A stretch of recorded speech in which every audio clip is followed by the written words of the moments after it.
Le trading à effet de levier, ça peut être extrêmement risqué, notamment pour les personnes qui n'ont pas du tout l'habitude de la volatilité, mais aussi tout simplement pour les personnes qui ne sont pas des traders particuliers. Professionnels, pardon. Les traders particuliers perdent énormément d'argent. Il faut savoir que même les traders professionnels, il y a une étude de l'AMF qui montre que 89%, je crois, des traders particuliers perdent de l'argent ou alors sous-performent les indices de référence. Donc, trader sur le marché action, finalement, c'est extrêmement compliqué et vaut mieux aller sur un ETF. Trader sur le marché crypto, c'est aussi compliqué parce que c'est très volatile, il se passe énormément de choses.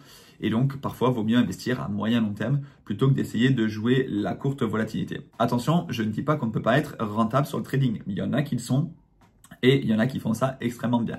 Mais ça te demande quand même de passer de nombreuses heures devant tes écrans, d'analyser beaucoup de choses.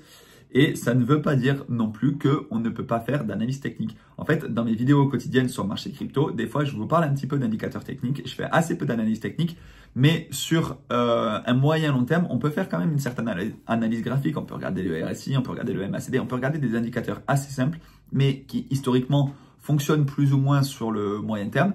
Et ça peut nous permettre de plus ou moins timer nos entrées et nos sorties. Mais essayer de acheter, vendre, racheter, vendre, c'est ultra compliqué. Il n'y a pas longtemps, j'ai eu un commentaire de quelqu'un qui me disait « J'ai vendu la moitié de mes bitcoins pour pouvoir les racheter plus bas. » Ouais, mais comment on fait si ça descend pas plus bas? Comment on fait si tu as vendu tes bitcoins à 104 000 $ par exemple et que aujourd'hui on est à 106 000 $ et que ça ne redescend pas plus bas? Qu'est-ce que tu fais? Tu re-rentres? Est-ce que tu te dis, bon ben ok, j'ai raté une performance, mais je re-rentre et finalement, allez, ça part to the moon et je me pose pas la question. Est-ce que je continue de vendre? Est-ce que je panique et je sais pas quoi faire? En fait, si t'es pas un trader professionnel, c'est ultra compliqué de timer le marché.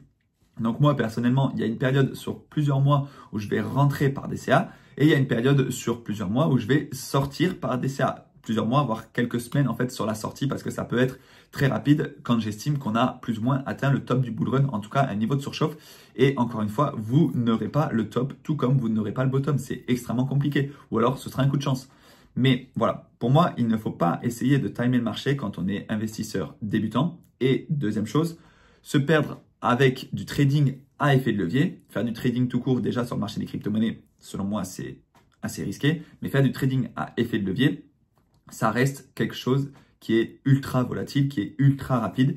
Et en fait, si tu prends par exemple un effet de levier x10, il suffit que ta crypto-monnaie perde 10% et tu te fais liquider. Et 10%, ça arrive très récemment. Encore il y a 3 jours, on a eu des liquidations, énormément de liquidations et on a eu beaucoup de crypto-monnaies qui ont chuté de 10, 15, 20%. Donc voilà. Après, encore une fois, en période de bull run, ça peut être un momentum très intéressant et ça peut être le moment de s'y intéresser, de prendre des gains, de prendre des profits par-ci par-là avec une toute petite partie de ton capital, mais il va falloir s'arrêter. Enfin, il faut réussir en fait à gérer son risque et il va falloir s'arrêter peut-être en bear market lorsque en fait, ce sera beaucoup plus incertain et qu'on ne sait pas où on va aller. Alors oui, peut-être qu'il va pouvoir, enfin, ça sera possible de shorter le marché, mais selon moi, encore une fois, c'est difficile si tu n'as pas tous les indicateurs possibles. Et je pense que si tu regardes mes vidéos, tu ne fais pas partie des traders professionnels. À mon avis, tu es quand même assez débutant. J'ai un public, notamment avec les vidéos sur TikTok, qui est quand même assez débutant. Du moins, c'est son premier ou deuxième cycle.